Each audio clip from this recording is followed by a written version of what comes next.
அவங்களுக்கு தெரியல. இப்போ பார்த்தீங்கன்னா பூராமே இன்ஜெக்ஷனு புளிப்பு இந்த மாதிரிலாம் வராங்க.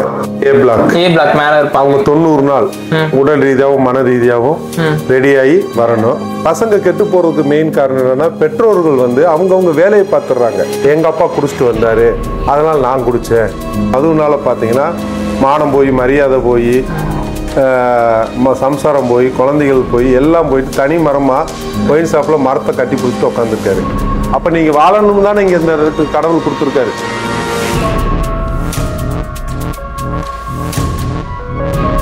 வணக்கங்க. நம்ம இன்னைக்கு எங்கே வந்திருக்கோம்னு பார்த்துட்டிங்கன்னா மறுமலர்ச்சி மது போதை மறுவாழ்வு மையத்துக்கு தான் வந்திருக்கோம். ஸோ நிறைய பேர் பார்த்திங்கன்னா இந்த ஜென்ரேஷனில் போதைக்கு அடிமையாகி அதுக்கப்புறம் ட்ரிங்க்ஸ் அதிகமாக பண்ணி ஏகப்பட்ட ஃபேமிலி சுச்சுவேஷன்லாம் இந்த மாதிரிலாம் ஸ்ட்ரகிள் ஆகிற காரணமே இந்த போதை தாங்க. ஸோ அதுலேருந்து நம்ம வெளியே வரணும்னா என்ன பண்ணுறதுன்னு தெரியும். நிறைய பேர் சிக்கலில் இருப்பீங்க. ஸோ அதுக்கான ஒரு இடத்துக்கு தான் நம்ம இன்னைக்கு வந்திருக்கோம். வாங்க உள்ளே போய் நம்ம அந்த எம்டிக்கிட்டே என்ன டீட்டெயில்ஸ் இருக்குன்னு உங்களுக்கு தெளிவாக கேட்டு தெரிஞ்சுக்கலாம். வணக்கம். வணக்கம். நீங்க மறுமலர்ச்சி போதை மறுவாழ்வு மையத்தை நடத்திட்டு இருக்கீங்க. எத்தனை வருஷமா இது நடத்திட்டு இருக்கீங்க இந்த ஏரியால?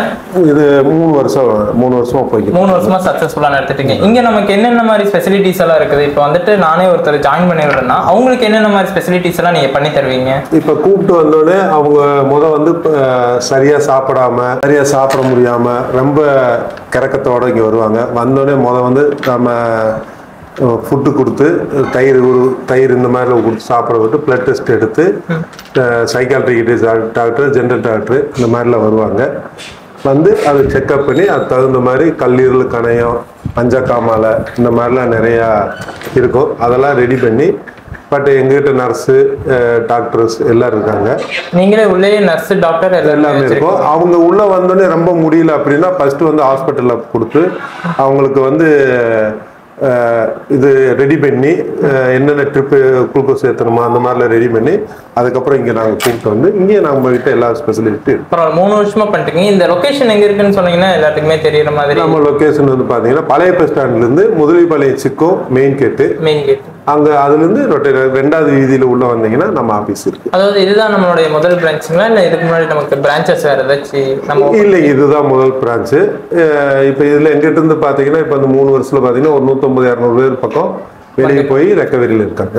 ஃபாலோ பண்ணிக்கிட்டு இருக்கோம். கவுன்சிலிங் ஃபாலோ அப் வெளியே போனாலுமே நம்ம அவங்கள ஃபாலோ பண்ணி. சில பேர் வேலை இல்லை அப்படிங்கிறாங்க, வேலை இல்லைங்க இந்த குடினால இதாகிடுச்சுனாங்க, அவங்களுக்கும் நாங்கள் தெரிஞ்ச ஃப்ரெண்டு சர்க்கிளில் வச்சு அவங்களுக்கு வேலை வாய்ப்பை நாங்கள் ஏற்படுத்தி கொடுக்குறோம். இந்த போதையினால் அடிமைப்பட்டவங்களுக்கு ஏதாச்சும் சொல்ல முடிஞ்சா சொல்றீங்களா? அவங்க திரும்பி வர்றதுக்காக இது ஒரு நோய்ங்கிறது நிறைய பேர்த்துக்கு தெரியாமல் இருக்குது. ஜாலியில் எல்லாமே ஆரம்பிக்கிறது தான். அதில் கோபம் சந்தோஷம் அதிகமாக இருக்கும்போது இவங்களோட இது பார்த்தீங்கன்னா இவங்களோட இது அடிக்ட் இவங்களுக்கு தெரியாமல் அது அடிக்ட் ஆனதுனால அவங்களுக்கு வழி தெரியல. இங்கே நாங்கள் கூப்பிட்டு அதுக்கு உண்டான வழி இருக்குது, இந்த பாதை வேணாம் அந்த பாதை வழி போ அப்படிங்கிறத நம்ம எடுத்து சொன்னோம்னா அவங்களுக்கு அதுக்கு உண்டானது நம்ம பக்கபலமாக இருக்கும்போது என்ன வேலை இல்லையா அதுக்கு ஏதோ நம்ம ஃப்ரெண்டு சர்க்கிளில் வேலையை வாங்கி கொடுத்து அதை நம்ம ஃபாலோப்பில் வச்சு ஏஏ மீட்டிங் இருக்குது, பகிர்வு அந்த மாதிரி பண்ணி கொடுத்து கவுன்சிலிங் பண்ணி அவங்களும் அங்கே கூப்பிட்டு போய் அவங்களையும் 10-15 நாள் மீட்டிங்கில் உட்கார வச்சு வெளியில் போகும்போது அது இந்த குடியை விட்டவங்களோட டிராவல் பண்ணும்போது அவங்க ஒரு நாள் அடிப்படையில் இந்த குடியை தள்ளி வைக்கலாம். இப்போ எல்லாருமே சின்ன வயசு பசங்க, அதாவது எங்களை மாதிரி இருக்க வயசு பசங்க தான் நிறைய பேர் இந்த போதைக்கா இருக்கட்டும், இந்த கஞ்சாவா இருக்கட்டும், இந்த போதை ஊசியா இருக்கட்டும், இதெல்லாம் அடிக்ட் ஆகி வராங்க. அவங்களுக்கு ஏதாச்சும் சொல்ல விரும்புறீங்களா? கண்டிப்பா மறுவாழ்வு உண்டு. ஏன்னா அவங்களுக்கு அவங்களுக்கு தெரியல. இப்போ பார்த்தீங்கன்னா பூராமே இன்ஜெக்ஷனு புளிப்பு இந்த மாதிரிலாம் வராங்க. அவங்களுக்கு இங்கே கூப்பிட்டு அவங்களுக்கும் கவுன்சிலிங் கொடுத்து அதுலேருந்து மீட் எடுத்து கொடுத்து இன்னைக்கு நிறைய பசங்க காலேஜுக்கு போறானுங்க, ஸ்கூலுக்கு போறானுங்க. நாங்களே பெற்றோரை வர வச்சு அந்த பக்கத்தில் இருக்க விடாமல் இன்னொரு கொஞ்சம் தள்ளி இருக்க வச்சு அவங்களுக்கு எனக்கே தெரிஞ்சு ஒரு 3 ஸ்கூலில் ரெஃபர் பண்ணி அவங்கள ஜாயின் பண்ணி இப்போ நல்லா இருக்காங்க. ஏ பிளாக் மேலே இருப்பாங்க. அவங்க 90 நாள் உடல் ரீதியாகவும் மன ரீதியாகவும் ரெடியாகி வரணும். அது முடிச்சோடனே பி பிளாக்கு போவாங்க. இங்கே பி பிளாக்ல மாற்றணும் என்ன பண்ணுறது, அவங்களுக்கு டைரக்டாக ஒரு விசிட்டிங் விடுவோம். பேரண்ட்ஸ் உட்கார வச்சு இவருக்கு மட்டும் கவுன்சிலிங் கொடுக்க மாட்டோம், பேரண்ட்ஸையும் வர வைப்போம். இருக்கு. ஏன்னா அவங்களுக்கு இதுக்கு அடிப்படை காரணம் அவங்க தெரியாது. இனிமேல் அவர் வந்தானா அந்த பைசா கொடுக்குறது எதுக்கு பேரண்ட்ஸ் இதுல பசங்க கெட்டு போறதுக்கு மெயின் காரணம் என்னன்னா பெற்றோர்கள் வந்து அவங்கவுங்க வேலையை பார்த்துடுறாங்க. குழந்தைக்கு வந்து டைம் ஸ்பெண்ட் பண்ண மாட்டாங்க. அவங்க கூட நேரத்தை ஒதுக்கணும். நேரத்தை ஒதுக்குனா தானுங்க அவங்க ரெக்கவரி ஆவாங்க. கண்டிப்பா கண்டிப்பா. அப்ப அவங்களுக்கு வந்து ஒரு 8 மணி ஆயிடுச்சுன்னா 9 மணி ஆச்சு, என்னப்பா படிச்சியா, என்ன பண்ற, ஏது பண்றேன்னு அப்பாவா இருக்கட்டும் அம்மாவா இருக்கட்டும் பிள்ளைகளோட அரவணைச்சு அவங்களோட இது நாங்க ரெடி பண்ணி மட்டும் பத்தாதுங்க. அவங்க கிட்ட ஒப்படைக்கும் போது அவங்க கிட்ட நாங்க இதை பத்தி பேசுவோம்.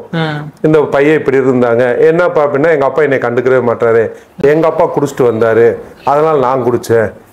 மோஸ்ட் ரேர் கேஸ் இதனால அப்பா குடிக்கிறாங்க அதனால நானும் குடிக்கிறேன். நிறைய இடத்துல மேக்ஸிமம் பாத்தீங்கன்னா இப்ப அம்மாவும் வேலைக்கு போயிடுறாங்க, அவங்களும் 10 மணி 1 மணி வரைக்கும் வேலை செய்யறாங்க. திருப்பூர் மாவட்டத்துல பாத்தீங்கன்னா அப்படி அவங்க போயிட்டு வரும்போது இவங்களுக்கு சாப்பாடு இருக்கா, பிள்ளை சாப்பிட்டானா இல்லையா அப்படிங்கும்போது இவங்க சம்பாதிக்கிறதுல விஷயம் இல்லை, பையனை வந்து பாதுகாக்கிறது தான விஷயம் இருக்கு. அவங்க நாங்க பாத்துக்கணும். ஏன்னா பெற்றாச்சு, அதுக்கப்புறம் அவங்கள வழி நடத்தி கொண்டுட்டு போகணும் இல்லை. கண்டிப்பா. என்னதான் நாங்க ஆசிரியரா இருந்தாலும் படிக்க வச்சு அனுப்புனா, டியூஷனுக்கு போயிட்டு வந்தாலும் படிச்சியா இன்னைக்கு என்ன சொல்லி கொடுத்தாங்க அப்படின்ற மாதிரி இந்த இடத்துல அவங்க வந்து பையனை வந்து நம்ம கண்ட்ரோல்ல வச்சா மட்டும்தான் அது வந்துட்டு அந்த 100% ரெக்கவரி கிடைக்கும். சந்தோஷத்தை இழந்துருவாங்க, அவங்க கிட்ட இருக்க அந்த பணத்தை இழந்துருவாங்க, நிம்மதி இழந்துருவாங்க. என் நண்பர் ஒருத்தர் சொல்லுவாரு, யாரா வேணாலும் எப்படி வேணாலும் இரு, ஆனா மதுவை பொறுத்த வரைக்கும் தள்ளிடுவாங்க.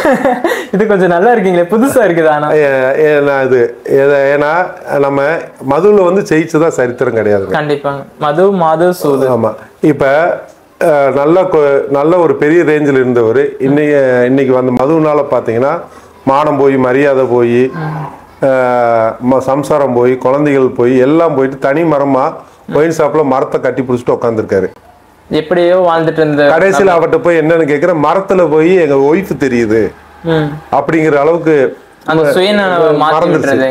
மது வஞ்சகமானது, திகைப்பூட்டும் சக்தி வாய்ந்தது, யாராலையும் வெல்ல முடியாது. அது ஒரு தடவை உள்ள போயிட்டோம்னா நம்ம மனசு மாதிரி வெளியே வந்தாதான் 100% இவங்களுக்கு வலி உண்டு.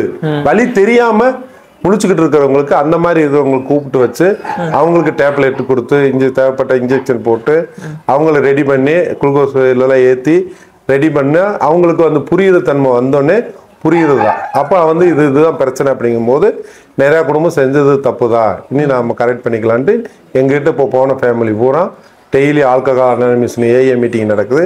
அங்கே போய் இப்போ குடும்பம் நல்லா இருக்கிறாங்க. ஓகே, வாங்க மேலே போய் பார்க்கலாமா? ஓகே,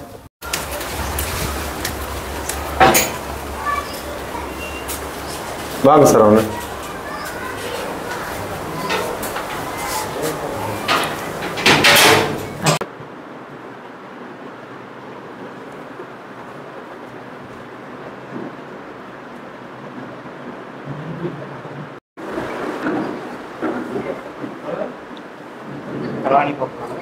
இல்லை சாப்பிட்டாச்சா?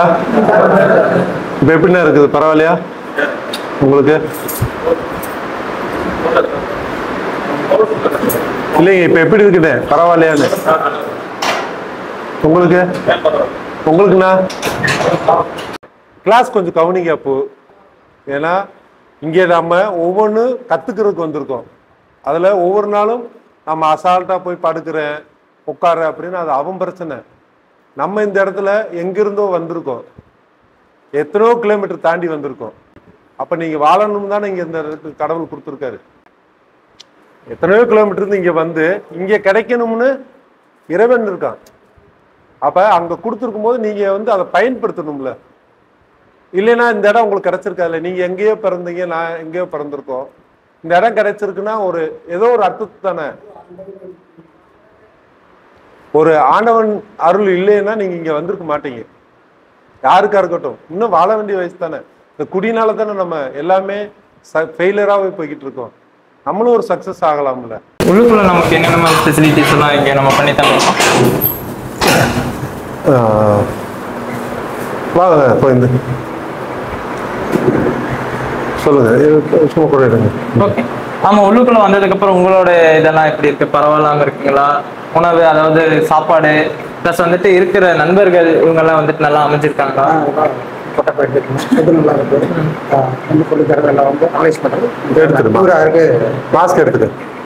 முன்ன இருந்ததுக்கும் இப்ப இருக்கிறதுக்கும் வித்தியாசங்கள் படிச்சு சொல்லி தர்றது, கவுன்சிலிங் கொடுக்கறது எல்லாம் வந்து நம்ம கொஞ்சம் கம்ஃபர்டபுள். நம்ம பார்த்தீங்கன்னா அன்காசி அந்த ஒன்றும் புரியாமல் இருந்தது.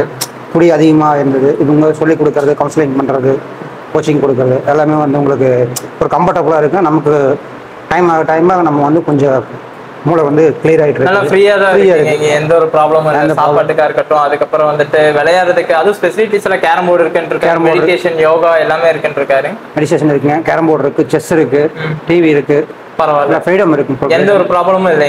இருக்கிற வரைக்கும் வந்துட்டு நம்ம இப்போ ஸ்கூல் போயிட்டு ஜாலியா இருந்துட்டு வர மாதிரி இருந்துட்டு வந்துக்கலாம்.